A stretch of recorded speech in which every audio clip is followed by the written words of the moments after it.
Hello everyone and welcome to Music in Mind with me, Frankie Rose. So this week I've had a think and I'm going to do something slightly different. I came across this podcast I did last October with a sensational lady here in Jersey. She's called Trisha and she's the new chief executive of Mind here in Jersey. There's Mind UK all over the UK as well. And because I've had lovely chats with my special guests on their experiences of music in their lives over the past few weeks, I thought I'd just pause for a sec and share with you the views of this lovely lady because she really knows what she's talking about when it comes to mental health. I did try and ask her to come on the show and talk about music and how that fits into her life, but she ran a mile because she said she could only talk about Bruce Springsteen. And I do like Bruce Springsteen, but I think an hour-long show on him might be a bit of a stretch for us all. Also, sometimes she calls me Claire in this podcast, but that's my middle name, so it's only special use only tonight. But anyway, that's upcoming. But let's just kick off, though, with David C. Thomas and his lovely song, Hideaway.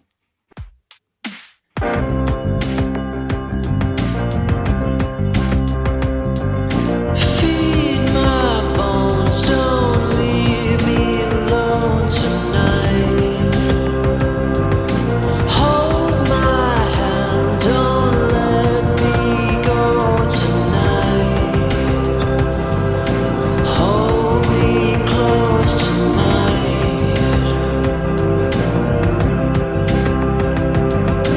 Whoa.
The first thing I was going to ask you is, first of all, obviously, congratulations on your new role with Mind Jersey. How have the first couple of months been for you? Well, to say I've hit the ground running is probably an understatement because, yes, taking on the role of a mental health charity in the midst of a pandemic is certainly not for the faint-hearted, but I've always liked a challenge. But that said, I'm not on my own, and Mind Jersey is a well-recognised charity with a really professional team that I've joined, so I feel really lucky to be here. And this is a team who, right through lockdown, have worked with people, young and old, via Zoom. So I'm really, that says an awful lot about what I'm joining. And I also feel very fortunate to be taken on a role where I can combine my previous learning and my experiences in something that's really important to me, that fits with my value base on a day-to-day basis. So in itself, it might sound like a cliche, but that's rewarding and motivating in itself. But having said all that, I also still feel a huge responsibility to ensure, especially at a time as people are recovering from our pandemic, that I take a long, hard look at the mental health needs of people across all the ages and stages across the island. So yes, that is a challenge, but I'm up for it. So just you were saying, obviously, I'm sure you never expected to be taking on the new job within the lockdown and the pandemic. I know that you guys did some little initiative about lockdown stories. How's that been going? Yes, that was one of the first projects, my first few days, because I've always been interested in stories, and a lot of my research has been around trying to find ways for people to tell stories, because we all have a story, but not all of us get to tell our story. We've been absolutely overwhelmed by the response. At this moment in time, we've had up to 500 responses, and they've been via social media. And what's been interesting, a lot of people over 65, and I'm drawing a line at 65 there, but they've been telephoning me, and I've actually had letters as well, outlining things that helped them in lockdown in terms of their mental health, but also some really sad and poignant stories about how devastating lonely it was for some people. And the whole point of doing the project was around encouraging people to tell their stories so that we could shape our services around what people say they need. So right away, we have a whole load of information that we can look at that will help and that we can share with other services as well. So what have you found really in terms of the community coping strategies during the impact of the pandemic? Is there any common trends? I think Zoom has played a part. It can be the bane of our life, but for some people it certainly has helped people stay connected, especially families and grandparents who were devastatingly missing their children, were able to speak to them over WhatsApp or Zoom or whatever. Having the 2 hours out and about, people who've actually been able to walk and have some time out in the fresh air, I think that's been helpful. It's often some of the common things that we know help our well-being, but sometimes we don't get around to doing it when we're so busy. Yeah. So that's been another kind of dawning reality for some people. I think as well, a lot of people I've spoken to have said that, lockdown's been very tough, but we are quite lucky to be in such a beautiful island, to have the natural resources around us just to gather your thoughts and breathe a little bit. Absolutely, yeah.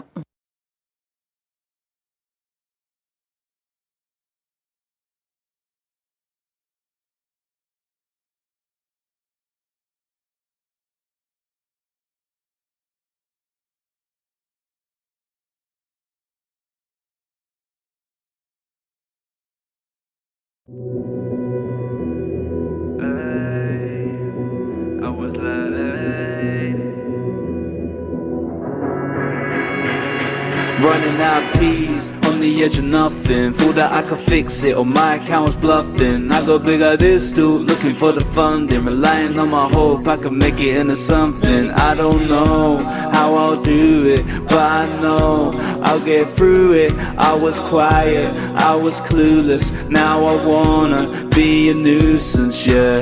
It's getting low and this room is kinda shaking. My heart is pumping, I don't know if I could take it. I'm on the lost of my lies, I'll make it right, but now I feel broke.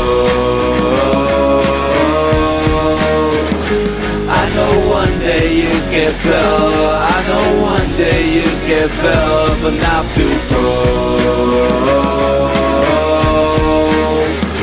I know one day you'll get better. I know one day. But now I feel like I'm running out of money. Will I ever have it? Trying to figure out the code. Will I ever crack it? Thought already make it. Wonder what happened. Yeah, I'm feeling like a king. Wanna be a champion. Persevering. They can't sway me. Be myself. They can't change me. Used to hate it. Now it's crazy. I'd have it no other way. It's getting low and this room is kinda shaking. My heart is pumping, I don't know if I can take it. I'm on the lost of my lies. I'll make it right, but now I feel broke. I know one day you'll get better. I know one day you'll get better, but now I feel broke. I know one day you'll get better. I know one day, but now I feel.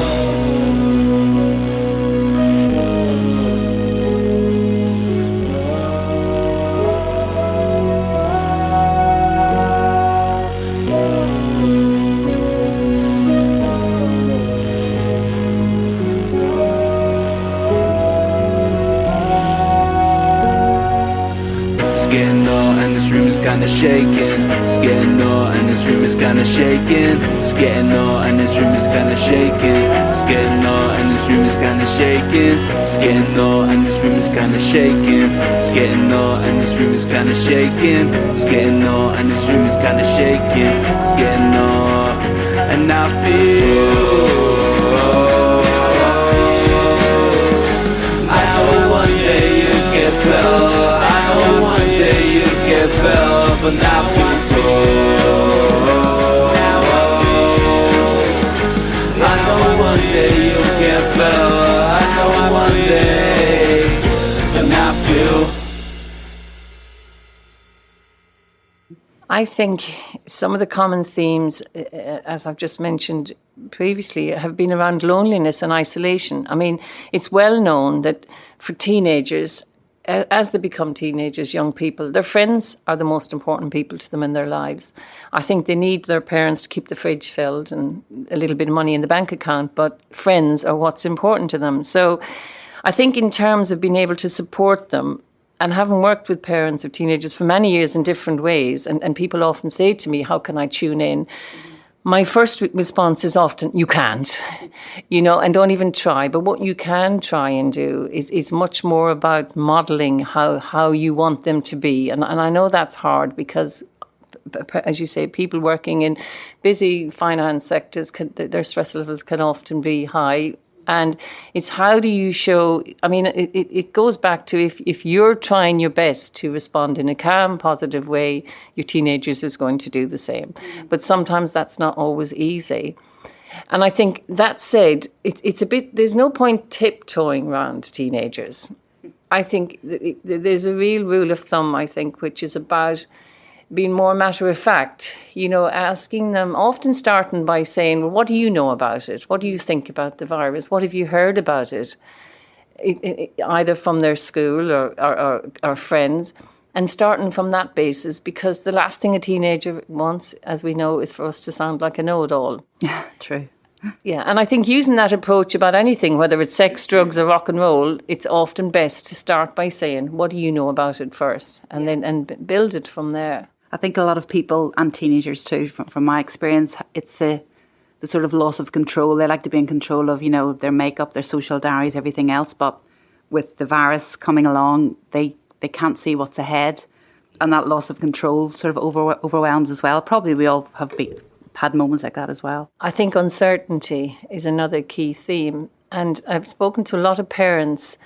And there was a dad recently, he told me, he said one of the things he's reflected on was that, and he's learned as his teenager has got older, was if there was one thing he'd have done differently, it was trying not to muscle your way through parenting, was his description, which I love. And when I asked him to explain what he meant a bit more about it, he said, when they're little, you choose their friends, you choose their play dates, and you do all this. But if you keep continuing to try to do that as they get older, yes, they may get the A grade in school. Yes, they may do what you want them to do. But when they become more independent, they often implode because they're so used to surveillance and, as they say, helicopter parenting. And I love that story so much, I asked him, could I write it up? And which he has agreed that I can do that. But I think there's a lot in that, and it goes back to what you said about uncertainty, control. And there comes a time when we know, and it's very hard watching our young people make mistakes and sometimes have sad days and well-being that isn't as good as we want it to be. But I think it's much more about trying to stand back and continue to take care of our own well-being, and then just support them in the ways that you know to be best. Great.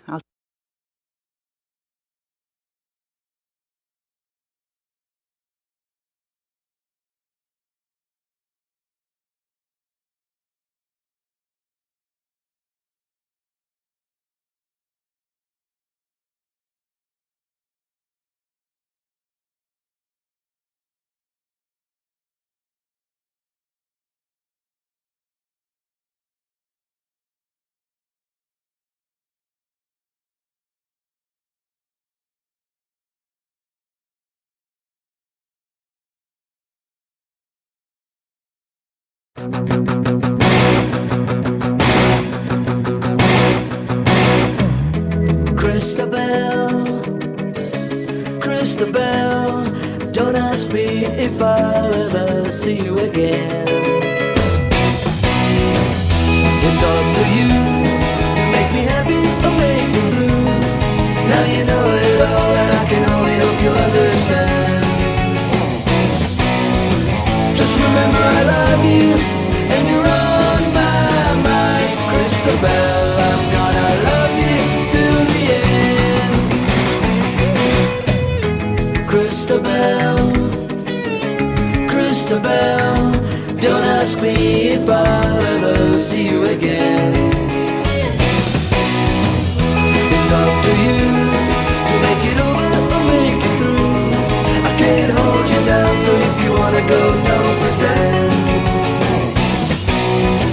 Just remember I love you, and you're on my mind. Christabel, I'm gonna love you till the end.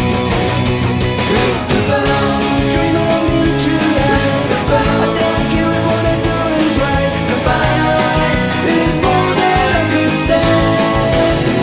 Oh, Christabel, remember when I Christabel, you're on my mind every day. Christabel, I'm gonna love you till the end.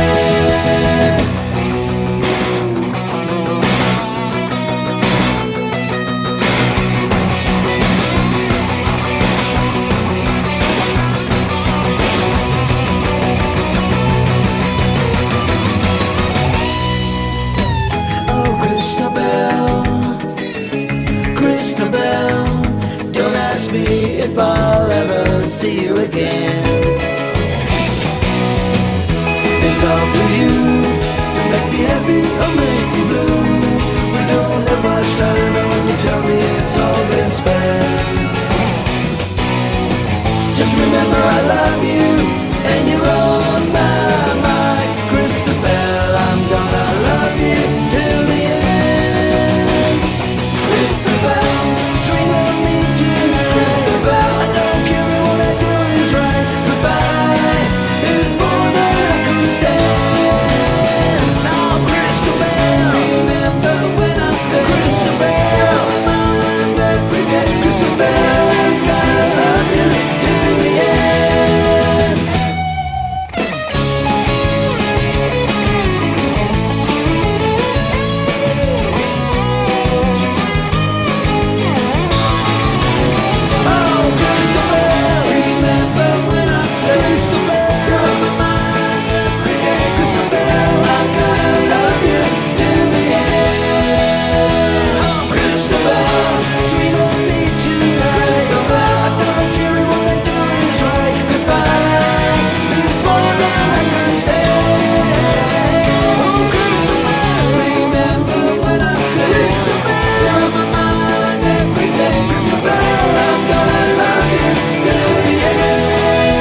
Well, I'm really pleased you signed up in the first place. That's good news.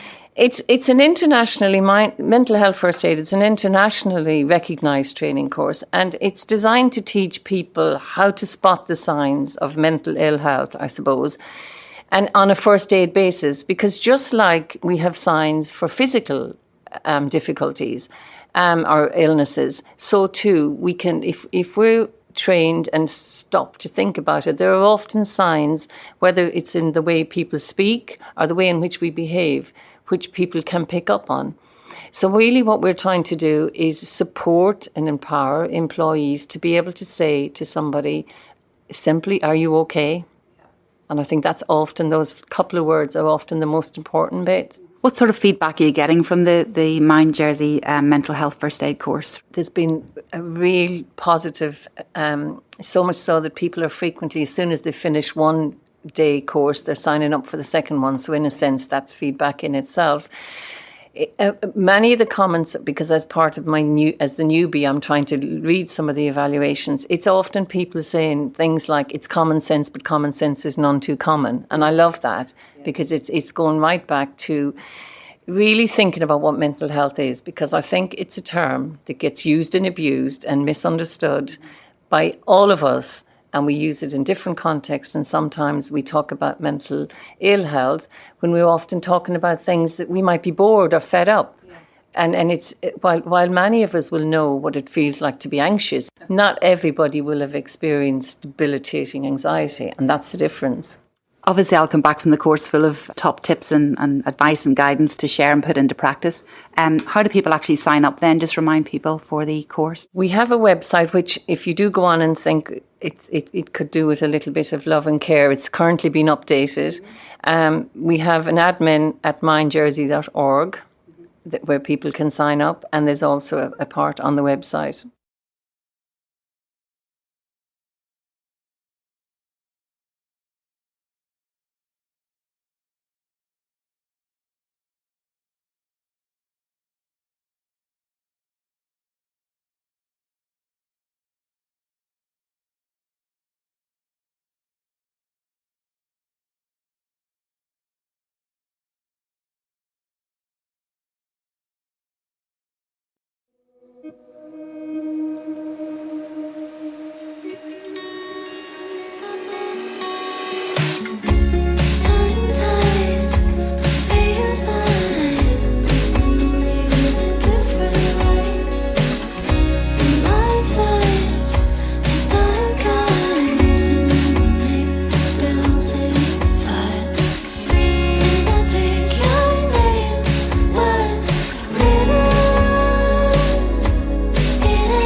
know that Mind Jersey has some very helpful partnerships with many finance centres at the minute, and we're hoping to build on that, because from a business perspective, we're possibly facing the biggest challenge any of us have ever faced, and having well-being of staff as the core of our recovery plan can only be good for all.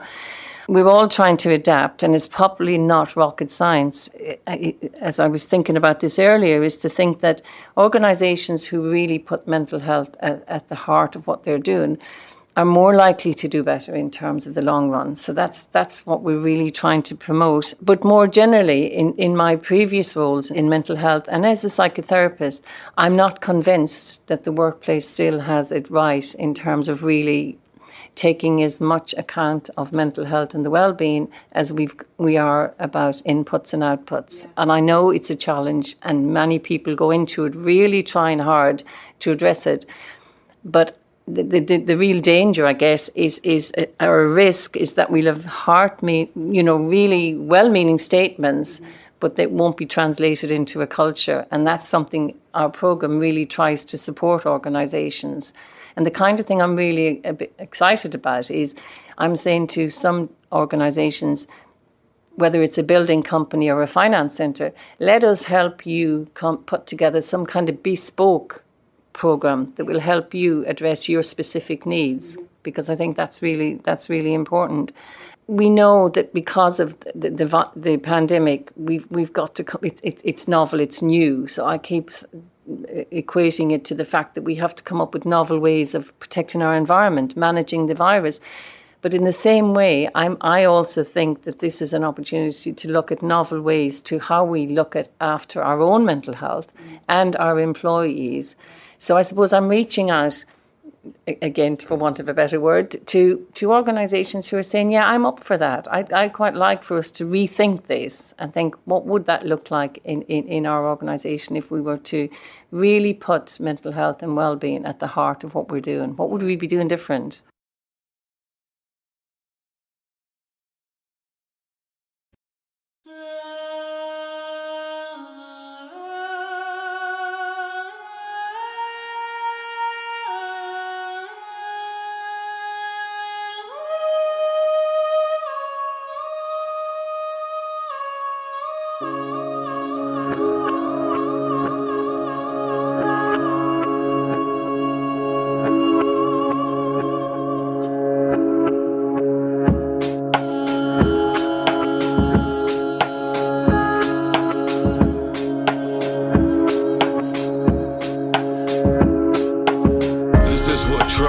Without justice, with generational gaps, ageist assumptions, regurgitated arguments with no gumption, researching and discerning the critical function.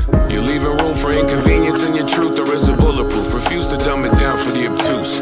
Those with some trips around the sun versus the youth, stomping in them boots, never to walk in someone else's shoes. We getting triggered by the cues, we're battered and bruised. If y'all ain't paid y'all dues, you're utterly confused. All balls, no cock, all soul, no sock. Let the balls drop, shut them down, open up shop. Another night in the twilight. You're gonna look back at your life if you're still upright, not on your back, down where the worms be at. Inject a narrative to throw them off track. Don't end up in the scrap pile. Don't be a stat in a file that may have started off a drunk dial and taken a while to realize. Have a coke and a smile, speculating in uncertain times like yelling fire at a cinephile in a crowded theater. You never learn critical thinking either. Magical thinking, a seizure. No longer humanoid, a different creature type feature. You're a spaz running a fever, a receiver for belief in the deceiver. Yeah.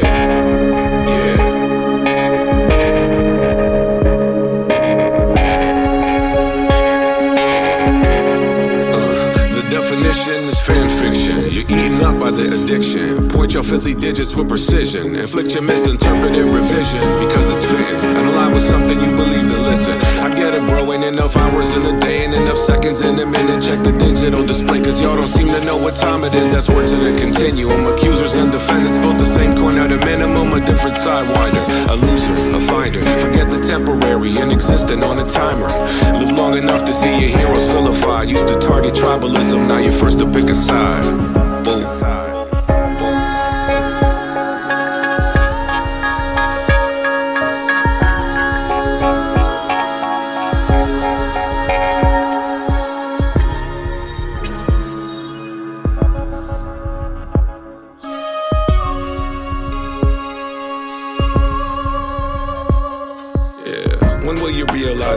then there's a reflection. The panic's coming from your chest and from your midsection. The overcompensation's hypocritical at best. Direct the rage at those who don't know what to do next. What you expect, they're of the flesh, dressed as jackbooted thugs in vests with armored vehicles fresh off the press. Trillions of dollars is the budget for the fear-driven ugliness. We tripping, everyone is a conductor, steady switch flipping. Made a decision to put your faith in an alternative perspective. Either way, a broken clock is right twice a day. You may not be the sharpest tool in the shed. Maybe you'll know after you're dead, but that said,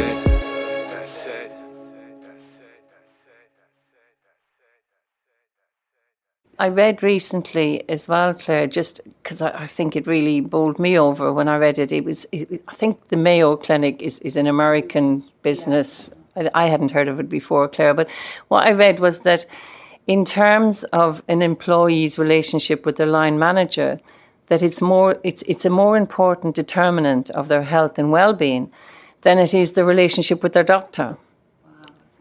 Now, you know, if organisations were to have that on their wall, or if they had it on their desk, you know, how might that have me behaving? If I take that on board myself with my new team, it's led me to think about what will that mean I'll be doing on a day basis, and how will I be behaving? So that, you know, it's those kind of, and that's long-term research that's telling us this. So I guess we have to go with the science as we keep being told. Yeah, it's food for thought indeed.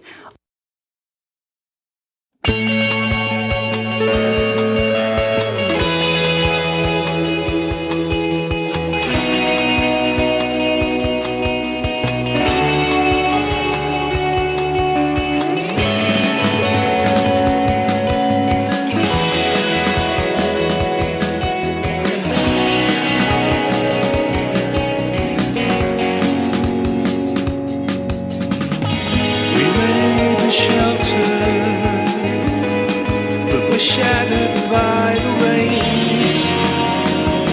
The climate is changing.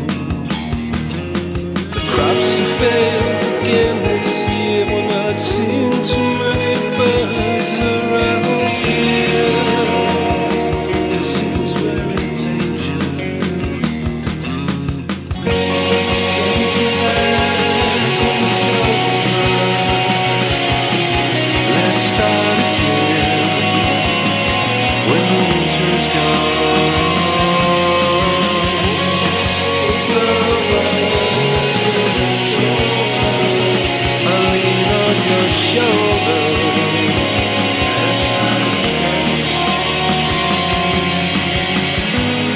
We found refuge, but the torrent is breaching its banks. The delta is lost a few unlucky souls, caught out by the undertow of waves. The shit stays together. Can you come back when it's over?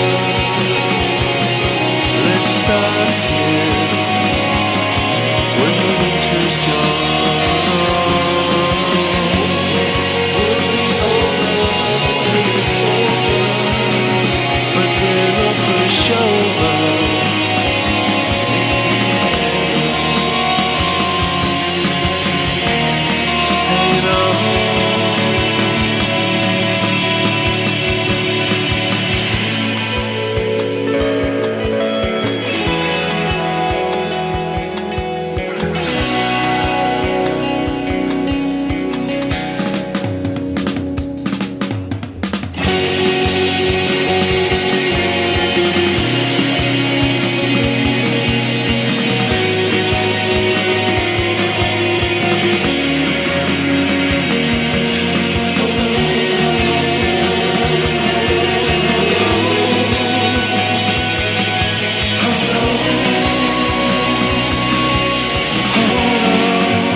Also, I know you've got corporate involvement with sponsorship and fundraising and that sort of thing, which is fantastic. But do you get any volunteers from the finance industry who, for example, have marketing expertise and may want to help you with your website or someone who is great at art and design might want to help with flyers. Do you need that sort of support as well? Yes, we do. And we actually have, which is why I mentioned the website early, we have somebody from a finance organisation who's helping us with the website at the minute.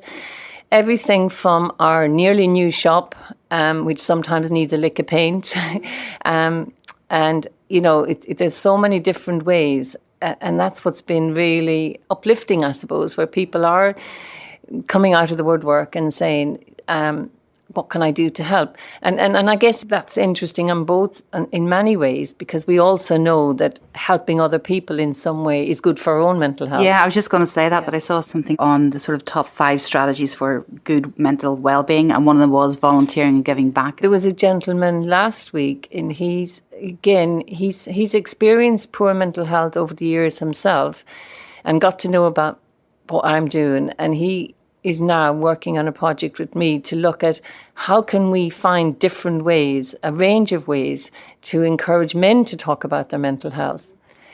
Because some people might some men say they like to treat their mental health like they do the physical health, go to the gym once a week. So this particular person talked about having a Zoom call once a week to talk about the things.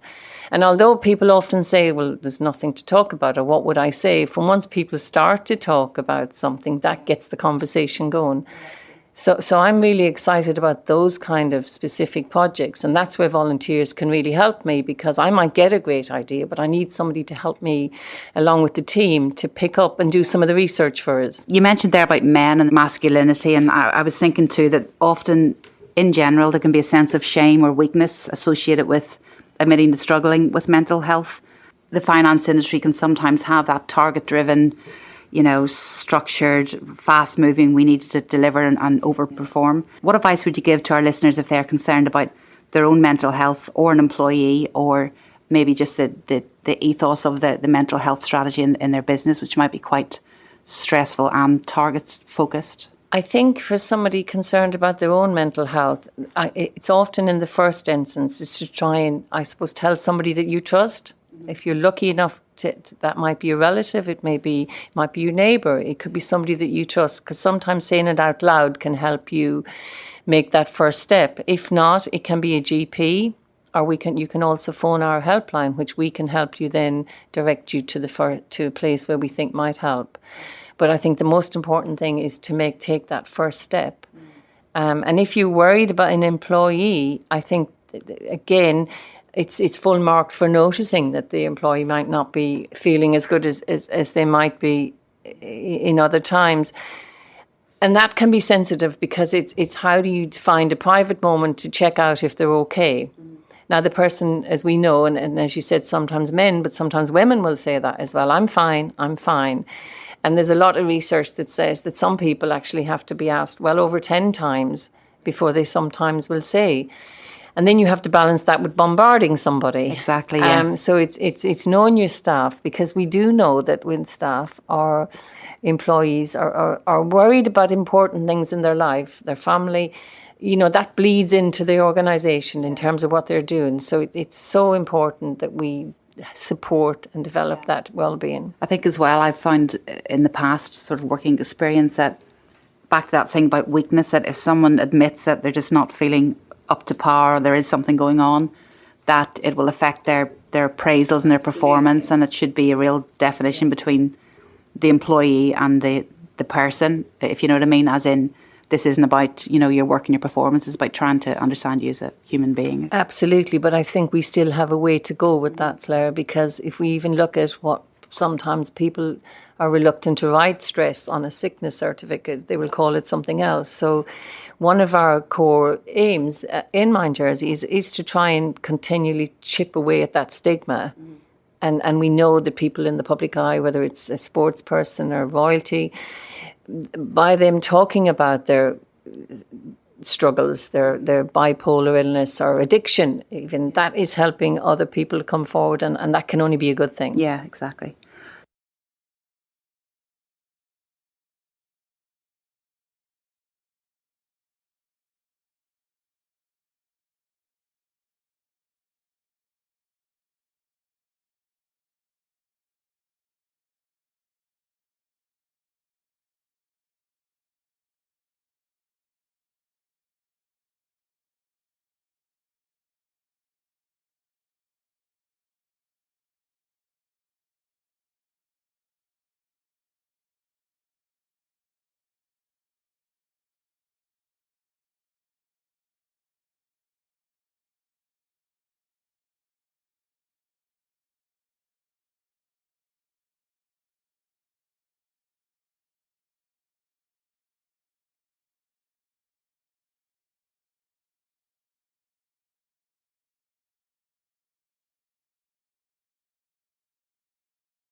So just going back to Mind Jersey, just to go back to the basics, you guys are affiliated to the UK, but you're funded within Jersey. Tell me a bit about your setup.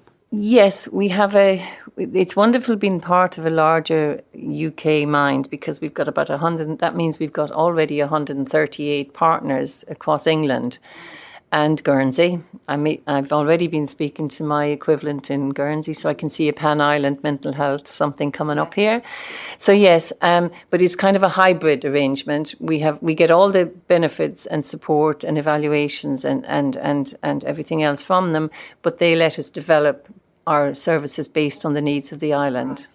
So in terms of funding, it takes well over, I guess, at least 700,000 to fund what we do in terms of the services. And although we get some grants, most of that is done through fundraising. Mm-hmm. And what's organising my thinking in my very first weeks is that we are facing an increase in demand at a time when we're not able to do the usual fundraising activities that we would do.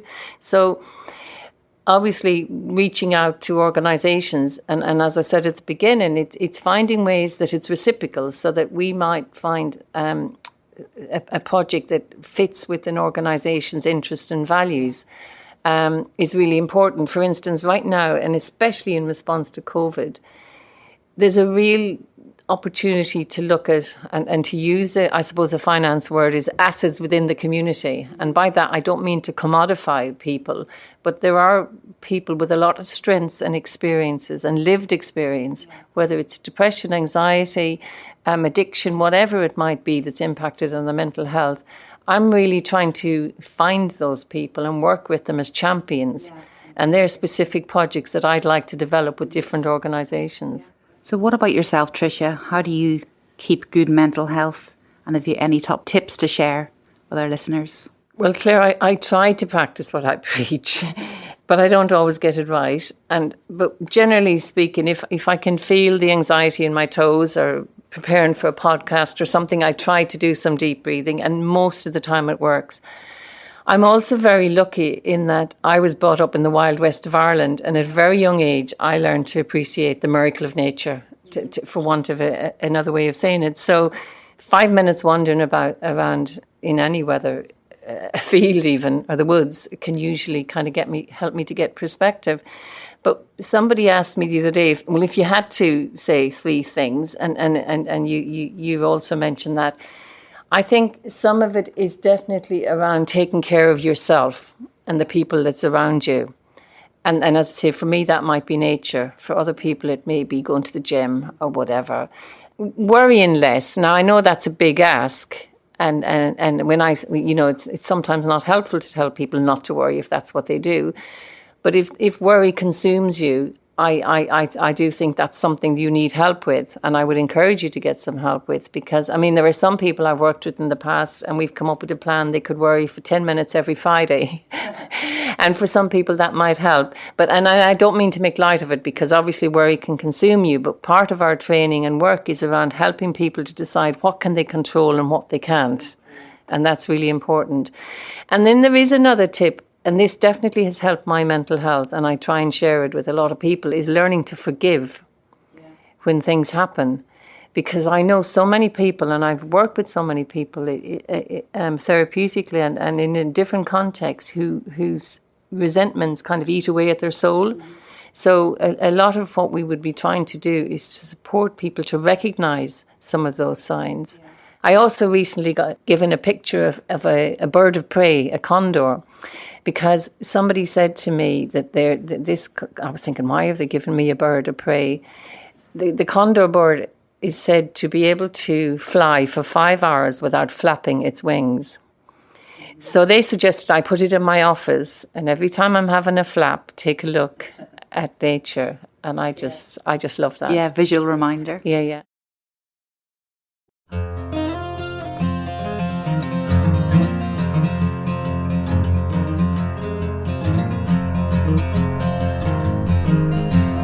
I'm supposed to die for you today, or break my wedding finger for the ring, to fit another obligation which required me to cry out in a declaration of my value which you'll deny. Tonight I'll never speak a word again, but I'll gesture inside to show you're never getting close to my heart until you're close to my mind.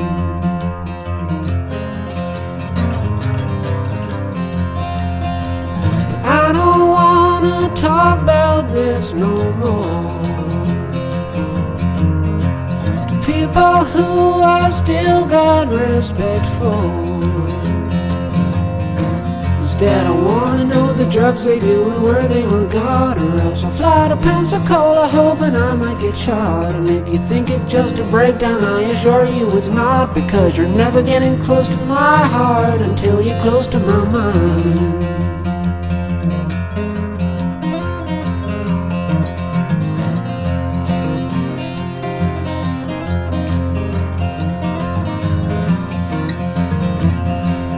Baby Soviet Castro doll is hot, loaded from a crisis I forgot.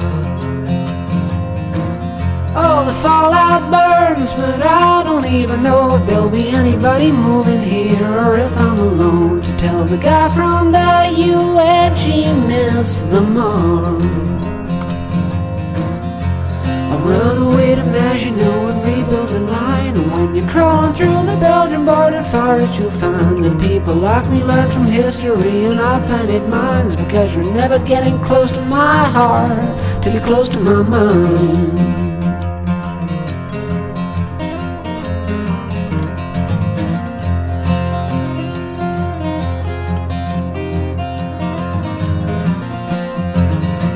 Well, you got me insecure, and all my little words are overcomplicated and blind, or much too middle class or self-important, and the reference now will never be found. So I will write it down in black and white. I loved a girl, but now she's out of sight. And I want so much to blame her, like she's Hitler or God, for all the misery the world's been through, but I know I'm wrong. It's just another bored, pathetic case of me holding on to a soul too tight. But I know I got one thing right, that you should never let them close to your heart until they're close to your mind.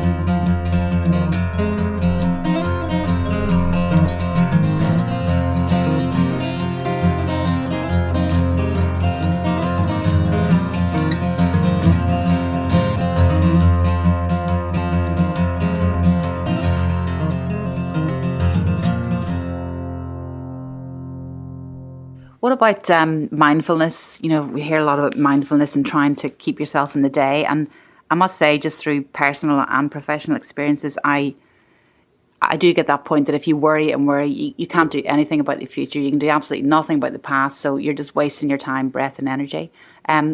Is mindfulness a bit of a feature in your life? I think it is, and it has so many different meanings to different people. Yeah. For me, I suppose, is as I say, if I start to get into a flap, it's stopping and paying attention on purpose to that moment and letting it go without making any judgment. So absolutely, when I can connect and be mindful, I'm far less likely to fall out with somebody in my house. I'm far less likely to send an email that'll get me into trouble. So, and I would like to see it a lot more available for people, because unfortunately, sometimes for people to access it, they have to have headspace as well to be able to have put their worries somewhere else, be able to know that they've got money coming in their bank account, and do all the things that set them up in a space to be able to think about what mindfulness is. So I think it's wonderful alongside something else.